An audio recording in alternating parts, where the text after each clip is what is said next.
తెలిసిపోద్ది కదండి. కాంగ్రెస్ పార్టీ గెలుస్తే నాకు బాగా తెలుసు. ఎందుకంటే ఈసారి కాంగ్రెస్ పార్టీ జనంలోకి వెళ్ళిన విధానం, చెప్పిన గ్యారంటీలు, ప్రజలకి చేరువవటం, బీఆర్ఎస్ ప్రభుత్వం విపరీతమైన వ్యతిరేకత, వాళ్ళ అహంకార ధోరణి, వాళ్ళ రాచరిక పరిపాలన, జనానికి అందుబాటులో లేకపోవటం, విపరీతమైన దోపిడీ, ఇవన్నీ ప్లస్ మా కాంగ్రెస్ పార్టీలో సమర్థమైన నాయకత్వం రేవంత్ రెడ్డి గారి నేతృత్వంలో కొడద్దనుకున్నాం, జరిగిందంతే.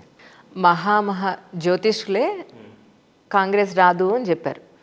సో ఇప్పుడు రేపు మీ ప్రిడిక్షన్ కరెక్ట్ అయిందని లైన్ పెడతారేమో చూడండి. అట్లా ప్రొటెక్షన్ జనంలో మనం చేసే పని ఉంటుంది కదమ్మా. ఇప్పుడు చాలామంది జ్యోతిషులు చాలామంది చూసా. అందులో నాకు మిత్రులు కూడా చెప్పారు చాలామంది. నేను బాగా నాకు మిత్రులు కూడా ఈసారి రాదన్నారు. అయినా కానీ నాకు జ్యోతిష్కం కంటే ఇలా లెక్కల కంటే జనం చెప్పే జ్యోతిష్కం చాలా గొప్పదని నాకు తెలుసమ్మా. మీరు నమ్ముతారా జ్యోతిష్యాన్ని? నేను భగవంతుని విపరీతంగా నమ్ముతా. నేను గాడ్ ఫీర్ మ్యాన్ని. నాకు ప్రతిరోజు దేవుడు అంటే దేవుడు పూజ చేస్తా, దేవుడు నమ్ముతాను. జ్యోతిష్కం కూడా అంటే కొన్ని వాస్తులు అయినా నమ్ముతాను, జ్యోతిష్కం నమ్ముతాను. కానీ కొన్ని మరీ ఎక్కువగా నమ్మను. గుడ్డిగా నమ్మరు? గుడ్డిగా ఎట్లా నమ్ముతానండి? బండ్ల గణేష్ను ముఖ్యమంత్రి అవుతాడు నమ్ముతానా? నమ్మనుగా. నీ జాతకం బ్రహ్మాండంగా ఉంది, నువ్వు ముఖ్యమంత్రి అవుతాడు నమ్మను. రైట్. ఏమైనా మంత్రి అవుతా ఉంటే నమ్మటానికి ఛాన్స్ ఉంది, ఏమైనా అవుతానేమో భవిష్యత్తులో అని అట్లా. అంతేగాని ముఖ్యమంత్రి అవుతావు అంటే ఎట్లా నమ్ముతా చెప్పండి? పొద్దున్న పెద్దమ్మ టెంపుల్కి వెళ్ళొచ్చారు. ఇవాళ ఫ్రైడే కదమ్మా, పెద్దమ్మ టెంపుల్కి వెళ్తాను. ఏం మొక్కుకుని వచ్చారు? అంతా కాంగ్రెస్ ప్రభు అంతా. నేను ఎప్పుడు దేవుడిని బాగా, నాకు ఎప్పుడు కష్టం ఉన్నా సుఖం ఉన్నా మంచి అయినా చెడైనా నాకు పెద్దమ్మ తల్లి ఒకటి, ఈ మా వెంకటేశ్వర స్వామి టెంపుల్ ఒకటి, గుళ్ళకి వెళ్ళటం నాకు ఇష్టం. వెళ్ళినప్పుడు అంతా బాగుండాలనుకుంటాను. రీసెంట్గా మీద ఒక వీడియో చూశాను సార్. స్టేజ్ మీద మైక్ పట్టుకుని అసలు చంద్రబాబు నాయుడు గారి విషయంలో మీరు కన్నీరు పెట్టేసుకుని గుండెలు బాదుకున్నారు. గుండెలు ఏం బాదుకోలేదు. గుండెలు ఎట్లా బాదుకున్నాను గుండెలో ఉద్దేశం అంత ఫీల్ అయ్యారు. చెప్పాను, ఒక రాజకీయం చెప్పాను అంటే చంద్రబాబు గారి గురించి వాస్తవం చెప్పాను అంతే. అంతేగాని నాకు తెలుగుదేశం పార్టీకి నాకు ఏ విధమైన సంబంధం లేదు. వ్యక్తిగా చంద్రబాబు నాయుడు గారు బాగా చేశారు. పాపం అన్యాయంగా ఆయన వయసురీత్యా, ఆయన ఆరోగ్యరీత్యా ఇట్లా పెట్టడం కరెక్ట్ కాదు కదా, ఒక విజనరీ అని చెప్పాను అంతే. ఇప్పుడు జనాలు ఎలా ఉంది మన సొసైటీ అంటే, మీరు ఒక స్టేజ్ ఎక్కి ఒక వ్యక్తిను ఏ పార్టీలో ఉన్నారో ఆ వ్యక్తి గురించి మీరు ఒక చిన్న మాట మంచి మాట్లాడినా మీరు ఆ పార్టీకి తగ్గ వ్యక్తి అన్నట్టుగా ఉంది పరిస్థితి. ఇక్కడ చూస్తేనే నేను కాంగ్రెస్ సపోర్ట్ వాదిని అని చెప్పి మీరు మాట్లాడుతున్నారు. ఇంకో పక్క నుంచి చంద్రబాబు నాయుడు గారిని నేను కాంగ్రెస్ సపోర్ట్ వాదిన కాదని మీకు తెలుసు. మీకు ఏమనిపిస్తుందమ్మా? గత ఎన్నికల్లో కానీ, లాస్ట్ టైం 2018లో కానీ, అంతకుముందు మన పొన్నా లక్ష్మయ్య గారు అప్పుడు కానీ, అంతకుముందు రాజశేఖర రెడ్డి గారు, డి శ్రీనివాస్ గారి నేతృత్వంలో కానీ, అంతకుముందు రాజశేఖర రెడ్డి గారు ఉన్నప్పుడు కానీ, అప్పుడు పిసిసి ప్రెసిడెంట్ డి శ్రీనివాస్ గారు 2 సార్లు ఉన్నారు, ఒకసారి పొన్నా లక్ష్మయ్య గారు ఉన్నారు, ఒకసారి ఏమో మా ఉత్తమన్ ఉన్నారు, తర్వాత రేవంత్ రెడ్డి గారు ఉన్నారు. నేను ఎప్పుడు కాంగ్రెస్ పార్టీ. వాళ్ళు ఎవరైతే పిసిసి ప్రెసిడెంట్ ఉంటారో, ఎవరైతే నాయకత్వం ఉంటారో వాళ్ళ దగ్గర వాళ్ళ నాయకత్వాన్ని బలపరుస్తూ వాళ్ళ నాయకత్వంతో పనిచేయటం నాకు ఇష్టం. అంతేగాని నా లైన్ క్రాస్ చేసి ఇంకో దగ్గరికి వెళ్ళటం అనేది కాంగ్రెస్ పిసిసి పీఠానికి కాంగ్రెస్ పార్టీకి నేను బానిసను. కాంగ్రెస్ పిసిసి అధ్యక్షుడి పదవికి నేను పనిచేయాలంతే. అక్కడ వ్యక్తి కాదు, నాకు ఆ పీఠం ముఖ్యం. సో కాంగ్రెస్లోనే ఉంటారు ఇప్పుడు అంతే కదమ్మా, కొత్తగా ఏముంది? ఈ మధ్య కొంత సైలెంట్గా కూడా ఎందుకు ఉండాల్సి వచ్చిందంటే, తెలుసు కదా రాష్ట్రంలో పరిస్థితి, అణచివేత, భయానకమైన పరిస్థితి. ముఖ్యంగా ఈ 10 ఏళ్ల పాటు కాంగ్రెస్ కార్యకర్తల పడ్డ బాధ వర్ణాతీతం.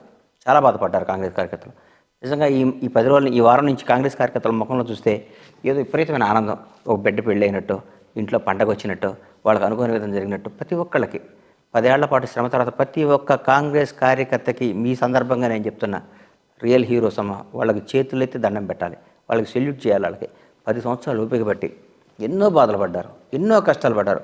ఈరోజు కూడా మీ ద్వారా నేను చెప్తున్నా, ప్రతి కాంగ్రెస్ కార్యకర్తకు మర్యాద ఇవ్వండి, ప్రతి కాంగ్రెస్ కార్యకర్తను ప్రేమించండి, ప్రతి కాంగ్రెస్ కార్యకర్తను అభిమానించండి. ఎందుకంటే వాళ్ళ శ్రమ మామూలు శ్రమ కాదు. వాళ్ళు ఎన్నో బాధలు పడ్డారు లోకల్ నాయకత్వంతో. వాళ్ళని ఒక థర్డ్ గ్రేడ్ పీపుల్లా చూశారు. థర్డ్ గ్రేడ్ పీపుల్, ఆడు కాంగ్రెస్ వాడు అన్నట్టు ఎన్నో మాటలు. కనీసం చిన్న పనులకు కూడా, చిన్న పనులు, చిన్న పోలీస్ స్టేషన్లో కూడా ఇబ్బందులు పెట్టేవాళ్ళు. అట్లాంటి 10 ఏళ్ల తర్వాత మా ప్రభుత్వం వచ్చింది.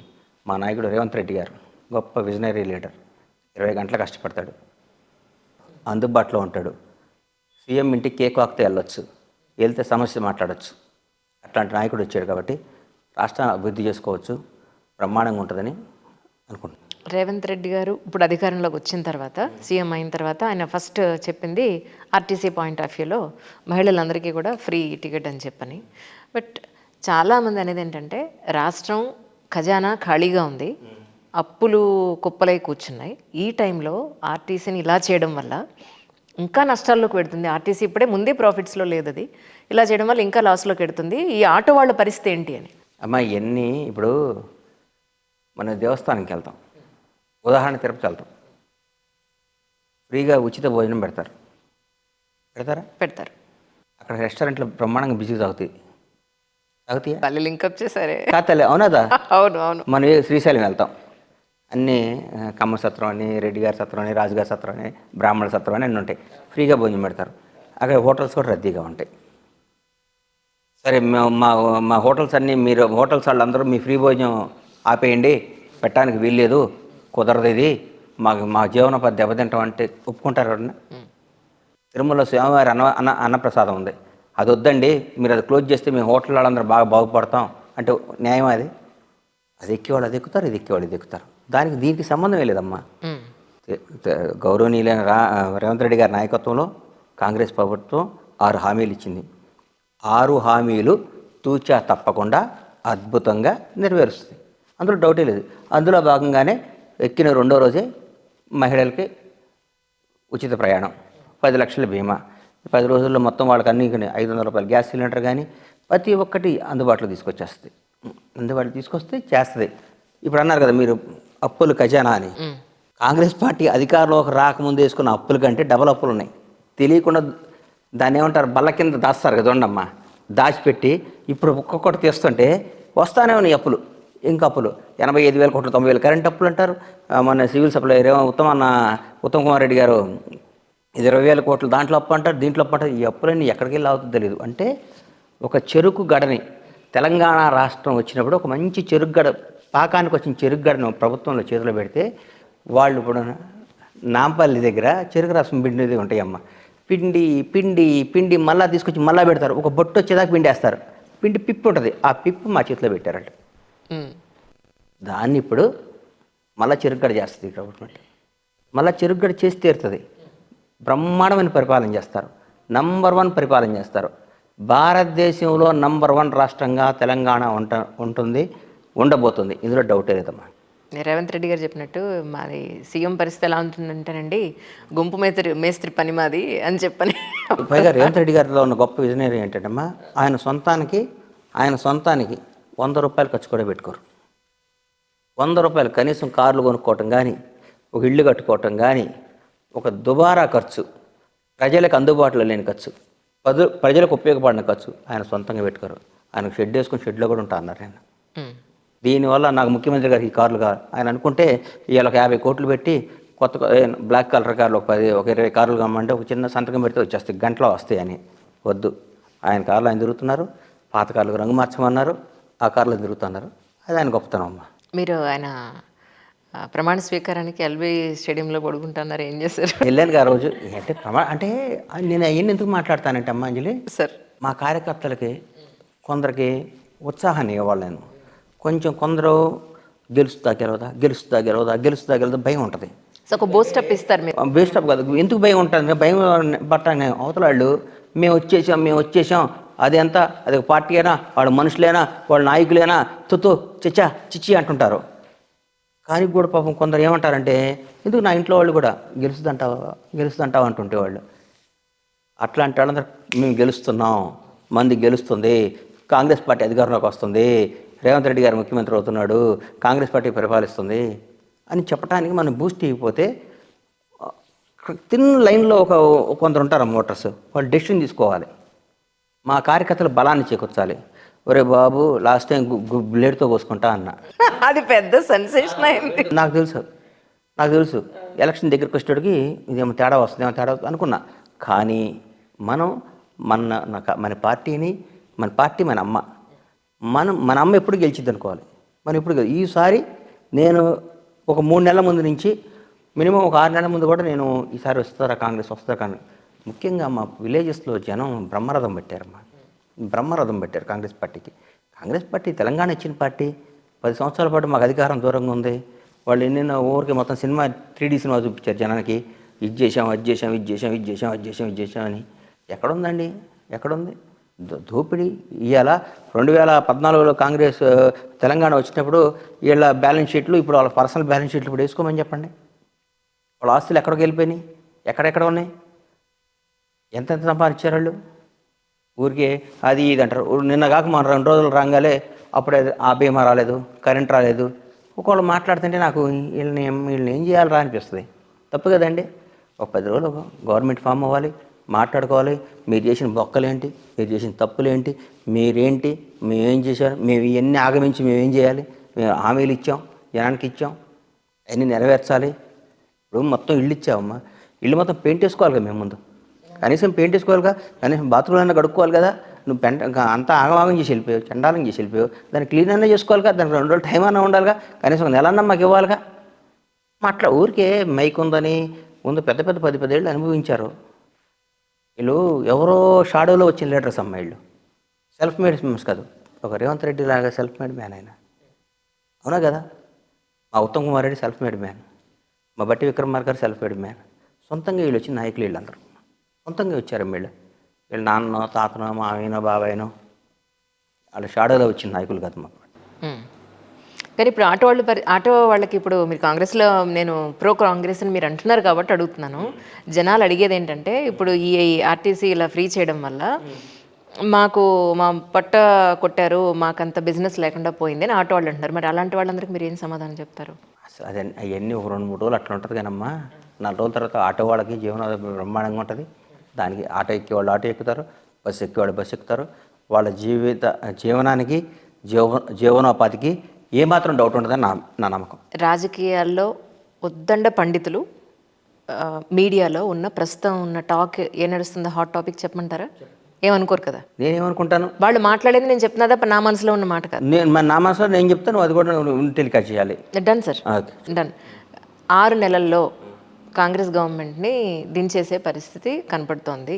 ఆల్రెడీ ఎమ్మెల్యేలని వాళ్ళ వైపు టర్న్ చేసుకునే పరిస్థితులు కనపడుతున్నాయి, పావులు కదులుతున్నాయి అంటారు. ఈ పాయింట్లో మీరు ఏం చెప్తారు? మరి నేను చెప్పింది నువ్వు కట్ చేయకూడదు. అలాగే సార్. మనిషి బతికెత్తినాడు, మనిషి జన్మెత్తినాడు, వాడు ఒక రాజకీయ నాయకుడు అయ్యే ఉంటే అన్న నా కొడుకు ఎవడైనా సరే ఆత్మహత్య చేసుకొని చచ్చిపోవాలి. ప్రజలు గెలిపించిన పార్టీ కాంగ్రెస్ పార్టీ, జనంలో నుంచి వచ్చిన పార్టీ కాంగ్రెస్ పార్టీ. మీ బతికే దొంగ బతుకు, మీ జీవితమే దొంగ జీవితం. పక్క పార్టీ ఎమ్మెల్యేలను లాక్కోవటం, పక్కాళ్ళని లాక్కోవటం, అదొక బతుకు కాదు. అది నువ్వు అనుకుంటావు బతుకని. మీకు లేనిపోయిన మీరే డిసైడ్, నేను రాజుని, నేను ఇది చేస్తా అది చేస్తా. చచ్చిపోయిన పాముకు కూడా ఇంకెందుకండి? చచ్చిపోయిన పాము బతుకుద్దా? బతుకుండగా పాము అంటే భయపడతారు, చచ్చిపోయినా కూడా భయపడతారు పాముకి? కాదమ్మా. నాకు పాము వస్తుంది మీదకి, అమ్మ బతుకుంటే భయపడతాం, తప్పుకుంటాం, ఎందుకు రా బాబు కాటేస్తుందని. చచ్చిపోయిన పాము తొక్కుతాం ఇంకోసారి వెళ్ళి కసితీరా. అది చచ్చిపోయిన పాము గురించి డిస్కషన్ ఎందుకు? రాబోయే 10 ఏళ్ళు మినిమం కాంగ్రెస్ ఉంటుంది. రేవంత్ రెడ్డి గారు నాయకత్వంలో కాంగ్రెస్ పార్టీ రాబోయే 10 సంవత్సరాలు కాంగ్రెస్ ఉంటుంది. రాసుకోమని చెప్తున్నా, నోట్ డౌన్. ప్రతిరోజు బలపడతాం, ముందుకెళ్తుంది. ప్రతిరోజు అందుబాటులో పనిచేస్తుంది. ప్రతిరోజు జనానికి చేరువైన పార్టీ. జనం తెలంగాణ ప్రజల ముఖంలో కళ కనిపిస్తుందమ్మా. ఈరోజు స్వాతంత్రం వచ్చి పిట్టలు ఎగిరినట్టు ఎగురుతున్నాయి పక్షులు. బోన్లోంచి బయటకు వస్తే ఎట్లా ఎగురుతున్నాయి పక్షులు, అట్లా ఎగురుతున్నారమ్మా. ఉత్సాహంతో ఉరకలేస్తుంది. అంతేగాని ఊరికి చచ్చిపోయిన పాము కూడా నేను బతుకున్నాను బిల్డప్ ఇస్తే ఎట్టా? చచ్చిపోయిన పాము గురించి మాట్లాడటం వేస్ట్. ఇదే పరిస్థితి కర్ణాటకలో కూడా ఉంది. కర్ణాటకలో కూడా గవర్నమెంట్ అగమే గోచరంగానే ఉంది అని గుర్తుపెట్టుకమ్మా. రేపు జరగబోయే పార్లమెంట్ ఎలక్షన్లో తెలంగాణలో 15 సీట్లు 100% కాంగ్రెస్ గెలవబోతుంది. 15 సీట్లు 100% కాంగ్రెస్ గెలవబోతుంది. మళ్ళీ ప్రిడిక్షన్. ఒక్కసారి ఒక్క సీటు తగ్గితే నువ్వు నన్ను అడుగమ్మా, నేను 17 అనొచ్చు. నాకు 2 సీట్ల మీద డౌట్ ఉంది. ఆ 2 సీట్లు కూడా నేను చెప్పలేకపోతున్నా. 15 సీట్లలో కాంగ్రెస్ పార్టీ గెలిచి ఇస్తుంది. మళ్ళా నేను చెప్తున్నా, 99% మేలో భారతదేశానికి ప్రధానిగా రాహుల్ గాంధీ ఉంటాడు. రాసుకోమ్మ, ఎందుకో చెప్తున్నా. ఇప్పుడు పవర్ ఉన్నప్పుడు భయపడతాం, బాధపడతారు. అమ్మ అందు ఆడితే ఎందుకు వచ్చింది బదులుదారా మనకి, వాడి చేతుల్లో లాఠీ ఉంది, కొడతాడు అనుకుంటాం. ఒక్కసారి వచ్చి నాకు ఈసారి జనం గుండెల్లో దక్షిణ భారతదేశం, ఉత్తర భారతదేశం ప్రతి ఒక్క భారతీయుడు కాంగ్రెస్ పార్టీకి అవకాశం ఇవ్వాలని రెడీగా ఉన్నారు. ఇప్పుడు వాళ్ళు ఎన్ని మ్యాజిక్లు, ఆఖరికి ఆ పార్టీ నాయకులు కూడా పేరెత్తనం, ఆ పార్టీ నాయకులు కూడా, ఆ పార్టీ ముఖ్యమంత్రులుగా ఉండిన వాళ్ళు కూడా ఈసారి మా పార్టీ ఓడిపోవాలి, కాంగ్రెస్ గెలవాలని కోరుకుంటున్నారు.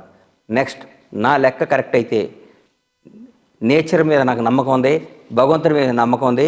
రాహుల్ గాంధీ భారతదేశాన్ని ప్రధాని కాబోతున్నాడు. మీద గుర్తుపెట్టుకో, note down, right. Note down. Rahul Gandhi అనేవాడు భారతదేశం ప్రధాని కాబోతున్నాడు, అంతే. మొన్నటి వరకు బీఆర్ఎస్ ఉన్న రోజులు రియల్ ఎస్టేట్ ఒక భూమిలో సాగింది. ఈ 4 రోజుల్లో తగ్గి పడిపోయింది ఏంది ఇప్పుడు అదే అంటున్నారు కదా. ఎవడమ్మా ఉంది? అదే చచ్చిపోయిన భూములు మాట్లాడితే కదమ్మా. ఇప్పుడు దింపుడు గల్లే ఆశ ఉంటుంది కదా వాళ్ళకి దింపుడు. అమ్మా ఒకటి గుర్తుపెట్టుకోమ్మా, బీఆర్ఎస్ పార్టీ ఎప్పుడు వచ్చినాక ఎప్పుడు అధికారంలోకి రాలా, ఎప్పుడు గెలవదు కూడా. వాళ్ళు పార్టీ మారటం వాళ్ళ ఎత్తిమే శాపం, పార్టీ పేరు మారటం. టీఆర్ఎస్ అనే పార్టీ ఉండగా వాళ్ళు తెలంగాణ తీసుకొచ్చారు, పోరాడారు, తెలంగాణ తీసుకురావడం తెలంగాణ ఇచ్చింది మేము, పోరాడారని ఉండేది. పార్టీ మార్చారు, పేరు మారంగా వాళ్ళ కథం, వాళ్ళ చరిష్మ పోయింది. కొన్ని కలిసి వచ్చినాయి వదిలేయకూడదమ్మా. కొంత సెంటిమెంట్గా మా నాన్న పాత స్కూటర్ ఇది కొన్నా బాగుందిరా, పెద్దలు ఊరికే చెప్పరమ్మా. పెద్దల మాట చాలా గొప్ప మాటలు. అరే పాప మాట ఉంటే మనకు బాగా కలిసి వస్తుందిరా, నమ్మాలి, మనం నమ్మాలమ్మా. సో రియల్ ఎస్టేట్కి వచ్చిన ఢోకా ఏం లేదు, బంగారంలా ఉంటుంది అంటారు. బ్రహ్మాండంగా పెరుగుద్ది, అద్భుతంగా చేస్తాడు. రేవంత్ రెడ్డి గారు విజనరీ అమ్మా. రేవంత్ రెడ్డి కాంగ్రెస్ ప్రభుత్వం విజనరీ, ఎంత మేధావులమ్మా. మా క్యాబినెట్ ఎంత అందంగా ఉందండి, ఎంత అద్భుతంగా ఉందండి. రేవంత్ రెడ్డి గారు, బట్టి విక్రమార్క గారు, ఉత్తమ్ కుమార్ రెడ్డి గారు, సీతక్క, మా కొండా సురేఖమ్మ, శ్రీనివాసరెడ్డి గారు, అద్భుతమైన చదువుకున్న అమ్మ శ్రీధరబాబు, ఎంతమంది అండి, పొన్నం ప్రభాకర్ గారు, ఎంత బాగుంది అసలు తుమ్మల నాగేశ్వరరావు గారు, రాజకీయ ఉద్దండు, ఎంత చక్కని క్యాబినెట్ ఇది. ఇంతమంది క్యాబినెట్లో పేర్లు వచ్చా అసలు? ఎవరైనా పేర్లు తెలుసా? ఎవరైనా మాట్లాడేవాళ్ళ? క్యాబినెట్ మీటింగ్లో ఎవరైనా మాట్లాడేవాళ్ళమ్మా? మంత్రులు మాట్లాడంటే పర్మిషన్ అప్లై చేసి సార్ మీరు మాట్లాడమంటే మాట్లాడాలి, లేకుంటే వాళ్ళే మాట్లాడాలి. ఇంకోళ్ళు మాట్లాడేవాళ్ళ చెప్పండి, నిజం చెప్పండి మీరు. ఇంతకుముందు గత గవర్నమెంట్లో మంత్రులు మాట్లాడేవాళ్ళ? ఒకటే మాట్లాడేవాళ్ళు, కాంగ్రెస్ పార్టీని తిట్టేవాళ్ళు. అభివృద్ధి గురించి ఇవాళ చూడండి, ఒక పక్కన ఉత్తమ్ కుమార్ రెడ్డి గారు బ్రహ్మాండమైన రివ్యూస్ చేసుకుంటున్నారు, బట్టి విక్రమార్క అద్భుతంగా చేస్తున్నారు, వంగులేటి శ్రీనివాసరెడ్డి గారు మాట్లాడుకుంటున్నారు, సీతక్క గారు అద్భుతంగా చేసుకుంటున్నారు, శ్రీధరబాబు రైటీయంగా అభివృద్ధి చేస్తున్నారు. ఇప్పుడు ఏంటంటే అసెంబ్లీలో ఇప్పుడు ఎంఐఎం వాళ్ళ సపోర్ట్ ఎప్పుడైతే కాంగ్రెస్ పార్టీ వాళ్ళు తీసుకున్నారో, బీజేపీ నాయకులు ఎవరు కూడా మేము రాము అన్న పరిస్థితి మనం చూసాం. దీన్ని ఎలా చూస్తారు మీరు? దానికి ఇప్పుడు వాళ్ళ బీజేపీ వాళ్ళకి ఈ వాళ్ళ ఊరికి అమ్మ ఒకదాన్ని పెట్టుకొని ఏదో పెంచుకోవాలని చూస్తారు. ఇప్పుడు మైనారిటీలు కూడా మనం మర్యాద ఇవ్వాలి. ఆయన అక్బరుద్దీన్ ఓవైసీ గారు 7వ 8వ ఎమ్మెల్యే, అంత పెద్ద ఎమ్మెల్యే. ఆయన వచ్చి 2 రోజులకి పార్ట్ టైం స్పీకర్గా పెడితే వచ్చింది తప్పేందండి? కాంగ్రెస్ సస్టైన్ అవ్వలేదు అనేది టాక్. 65 సీట్లతో గెలిచామమ్మా, 60 సీట్లతో గెలిచాం. 1 నెల తర్వాత మాట్లాడు, స్వచ్ఛందంగా వచ్చి జాయిన్ అవుతారు.